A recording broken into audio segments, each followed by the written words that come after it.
చెప్తున్నా. అంటే యూదులు యూద మతానికి సంబంధించిన వారు విగ్రహాలకు బలిచ్చినవి తింటారా అంటే తినరు. అర్థమవుతుందా? అంటే మోషే గారి ధర్మశాస్త్రం ప్రకారం విగ్రహాలకు బలిచ్చినవి తినొచ్చా అంటే మోషే గారి ధర్మశాస్త్రం ప్రకారం తినకూడదు. అంటే ఇప్పుడు మోషే గారి లా ప్రకారం యూదులు కావచ్చు, ఇశ్రాయేలు ప్రజలు కావచ్చు, ఎవరైతే ఉన్నారో ఇశ్రాయేలు అందరూ కూడా ఏం తినరంటే విగ్రహాలకు అర్పించినవి తినరు. కాబట్టి ఈ వచనం ఎవరికి వర్తించదంటే ఇశ్రాయేలు ప్రజలకు వర్తించదు. అర్థమవుతుందా?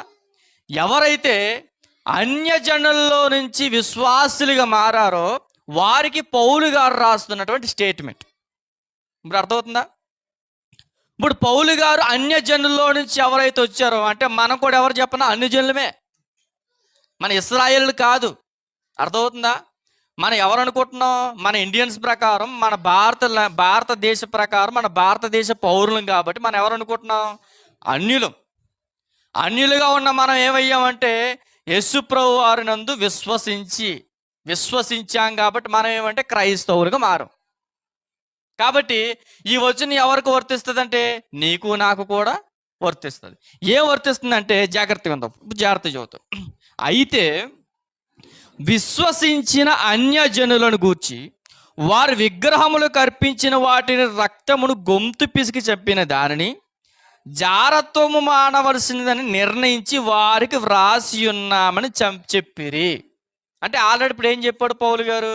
ఒరే అబ్బాయి, మీరు ఆల్రెడీ అన్యజనుల్లో నుంచి వచ్చారు కదా, మీకు ఒకటి అలవాటు ఉంది.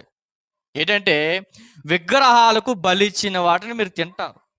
అంటే ఇప్పటికి కూడా చాలామంది కూడా విగ్రహాలకు బలిచ్చినవి తింటలేదంటే తింటున్నారు. మనకందరికీ తెలిసిందే. ప్రతి ఆదివారం, ప్రతి మంగళవారం ఎక్కడో దిక్కునికి వెళ్ళి అన్యులు కూడా చాలామంది ఏం చేస్తున్నారు? విగ్రహాలు బలిస్తున్నారు, తింటున్నారు. మనం వాళ్ళు తప్పేం పట్టలేదు. కానీ ఎవరైతే అన్యజనుల ఫ్యామిలీలో నుంచి విశ్వాసులుగా మారారో వారి గురించి మాత్రమే పౌలు గారు రాస్తున్న స్టేట్మెంట్. మరలా చెప్తున్నా, గుర్తుపెట్టుకోండి. ఎంత బాగా గుర్తుపెట్టుకుంటే అంత ఈజీగా మనం చెప్పొచ్చు బయట వారికి. ఇప్పుడు ఎవరైతే అన్యజనుల్లో నుంచి విశ్వాసులుగా మారారో విశ్వాసులతో ఏం మాట్లాడుతున్నారంటే మొదటిగా విగ్రహాలకు అర్పించిన వాటి రక్తమును గొంతు పిసికి చంపిన దానిని జారత్వమును మానవలసి ఉన్నది. 3 వచనం.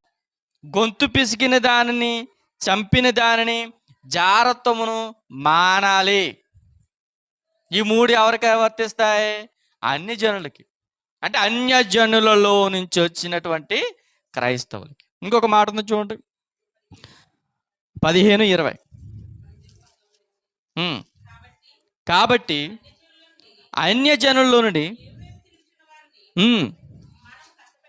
మనము కష్టపెట్టక విగ్రహ సంబంధమైన అపవిత్రతను, జారత్వమును, గొంతు పిసికి చంపిన దానిని, రక్తమును విసర్జించుటకు వారికి పత్రిక రాసి పంపవలనని నా అభిప్రాయం. అయితే ఏలయనగా సమాజ మందిరములో ప్రతి విశ్రాంతి దినమున మోషే లేఖనములు చదువుట వలన మునుపటి తరముల నుండి అతని నియమమును ప్రకటించి వారు ప్రతి పట్టణములో ఉన్నారని చెప్పాను. చూడండి పై వచనం. కాబట్టి అన్యజనులలో నుండి దేవుని వైపు తిరుగుచున్న వారిని మనం కష్టపెట్టకూడదు. డైరెక్ట్ స్టేట్మెంట్ పౌలు గారు ఇస్తున్నారు. చూడండి, అన్యజనుల్లో నుండి దేవుని వైపు తిరుగుచున్న వారిని మనం కష్టపెట్టకుండా విగ్రహ సంబంధమైన అపవిత్రతను, ఎందుకంటే వాళ్ళు చాలామంది చూడండి అన్యజనుల్లో వచ్చిన వాళ్ళు అంతకుముందు విగ్రహాలకు పూజ చేస్తారు, వాళ్ళ దేవతకి వాళ్ళ దేవులకు పూజ చేస్తారు. సో వాళ్ళందరినీ వెంటనే మారిపోండి, ఇలా చేయనంటే వాళ్ళకు కూడా కొంచెం నొప్పి ఉంటుంది. అంతే కదా, నొప్పి ఉంటుంది అన్నదా? ఇదేంటి ఇప్పుడు వరకు ఇలాగా ఒక్కసారిగా మా దేవుడికి పూజ చేయొద్దంటున్నారేంటి, ఇదే మతం అనేసి అంటారని అప్పుడు పౌలు గారు కష్టపెట్టకూడదు అనుకున్నాడట. అర్థమవుతుందా? అంటే పౌలు గారు మనసు ఎలా ఉందంటే ఒక్కసారిగా మీరు ఇలా మారిపోండి అని చెప్పట్లేదు. ఏం చెప్తున్నాడంటే ఆయన, ఎవరైతే అన్యజనులను దేవుని వైపు తిరుగుచున్నా వారు మన కష్టపెట్టకుండా విగ్రహ సంబంధమైన అపవిత్రతను, జారత్వమును, గొంతు పిసికి చంపిన దానిని, రక్తమును విసర్జించడం వారికి పత్రిక రాసి పంపాలనుకున్నాడట. అంటే అమ్మ మీరు ఎలా బ్రతకాలనేసి లెటర్ రాసి పంపించాలనుకున్నాడు. ఎవరు? పౌలు గారు. ఎప్పుడైతే లెటర్ రాయాలనుకున్నాడో సమయం ఆసన్నమైపోయింది. ఇప్పుడు గొంతు పిసికిని చంపిన రక్తాన్ని మీరు తీసుకోవద్దు, ఇగో జాగ్రత్తం చేయకండి అని కొన్ని సెంటెన్స్లు జాగ్రత్త మర్యాదపూర్వకంగా పౌలు గారు ఏం చేశారంటే లెటర్ రాసి పంపించారు. అదే మనకి ఎక్కడ కనబడింది? ముందు చదివాం కదా, 21:25లో పంపించారు. ఇప్పుడు అర్థమైందా? దీన్ని బట్టి మనకి ఏమర్థం అవ్వాలి? క్రైస్తవులుగా ఉన్న మనం ఏం చేయాలంటే విగ్రహాలకు అర్పించినవి తినచ్చా అంటే మొహమాటలు లేకుండా చెప్పొచ్చు, తినకూడదు.